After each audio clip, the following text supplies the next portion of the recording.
सावन के सोमवार को या महाशिवरात्रि को जो शिव के खासतौर से 12 ज्योतिर्लिंग हैं या कुछ और जो उप ज्योतिर्लिंग है, हाँ उप ज्योतिर्लिंग है, तो उनमें भीड़ बहुत हो जाती है। और होता क्या है कि जब शिव जी के सामने पहुंचते हैं या तो लोटा फेंक के मारते हैं या मतलब एक तरह से वैसा ही होता है सिस्टम, तो पूजा तो हो नहीं पाती। तो ये क्या करना चाहिए उस भीड़ में जाके? देखिए, अगर आप हमसे प्रश्न कर रहे हैं तो मैं किसी की आस्था को खंडित तो नहीं कर सकता। ज्योतिर्लिंगों का अपना महत्व है। आप एक बार ध्यान दें, उनका नाम ज्योतिर्लिंग है। तमसो मां ज्योतिर्गमय की जो वेद सूक्ति है उसके अनुसार ज्योति से ही हमारा जीवन चलता है। 12 ज्योतिर्लिंगों का एक बड़ा अद्भुत रहस्य है। भगवान शिव मार्तंड भैरव है, तंत्र शास्त्रों में इन्हें मार्तंड भैरव कहा गया। और 12 प्रकार के मार्तंड भैरवों का वर्णन है। और 12 आदित्य भी है हमारे यहाँ। सूर्य को 24 घंटे में 12 अवस्थाओं को प्राप्त होते हैं, उनमें से प्रत्येक को एक आदित्य कहा गया।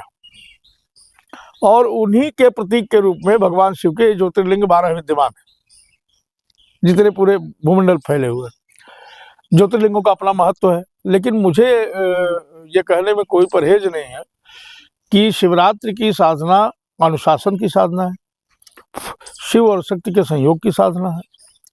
मौसम जिसे ऋतु हम कहते हैं उसके संक्रमण की साधना है। और अपनी जो उर्वरा शक्ति है, चाहे वो धरती की हो अथवा मनुष्य की, उसके संतुलन की साधना है शिवरात्रि। इसीलिए तमाम कथानक जुड़े हैं उससे। आप ज्योतिर्लिंग का कथानक पढ़े होंगे।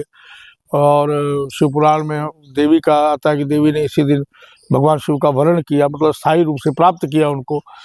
तो शक्ति अगर कल्याण रहित है, शिव रहित है, तो उसका कोई मूल्य नहीं है। अगर आपको सरकार ने बंदूक का लाइसेंस दिया, आप उससे किसी की हत्या करेंगे तो आप जेल जाएंगे। और उस बंदूक से अगर किसी जानवर से, किसी दस्युओं से रक्षा करेंगे पब्लिक की, तो आपको इनाम मिलेगा सरकार की तरफ से। तो ठीक वही चीज़ है कि शिवरात्रि का दिन ये हमको बताता है कि बिना शक्ति के अगर शिव शव हैं, तो बिना शिव के शक्ति भी विनाशकारी है।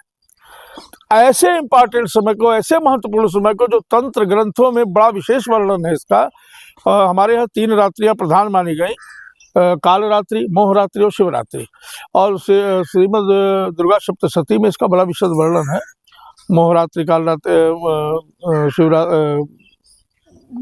मोहरात्रि से दारुणा, ऐसे करके मोहरात्रि कहते हैं जन्माष्टमी को, कालरात्रि कहते हैं दीपावली को, और शिवरात्रि हम सभी जानते हैं जिसकी आप चर्चा कर रहे हैं। तो इन रात्रियों को अगर हम इस तरह से भीड़ भाड़ में गंवाएंगे तो ये अच्छा नहीं। मेरा व्यक्तिगत विचार ये है कि आप कहीं भी शून्य ही शिव मंदिर हो, जहाँ कोई नहीं जाता हो, भगवान शिव स्थापित हो, वहीं जाके अपनी उपासना करें, लेकिन पूरी तरह पूजा करें।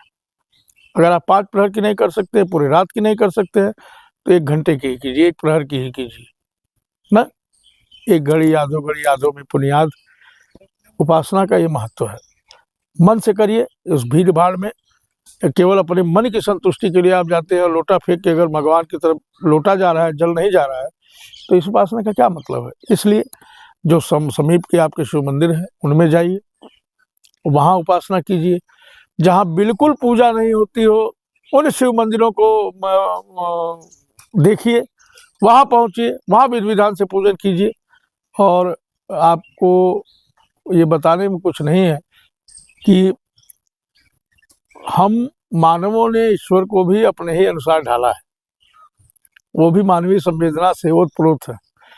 तो जब किसी को अगर भोजन न मिलता है, उसको भोजन भरपूर दिया जाए, तो प्रसन्न होगा कि नाराज? प्रसन्न होगा ना। तो उन मंदिरों की विशेष महत्ता है, क्योंकि शून्य शिवालयों की और शून्य देवालयों की अपनी गति है, अपना महत्व है। और मुझे लगता है कि कहीं भी अगर पीपल के नीचे स्थापित हो, जंगल में स्थापित हो, वहाँ भी जाकर के शिवरात्रि के दिन एकांत हो, जहाँ आप निर्विघ्नता पूर्वक अपनी संपूर्ण पूजा कर सके, वहीं जाकर के आपको पूजा करनी चाहिए।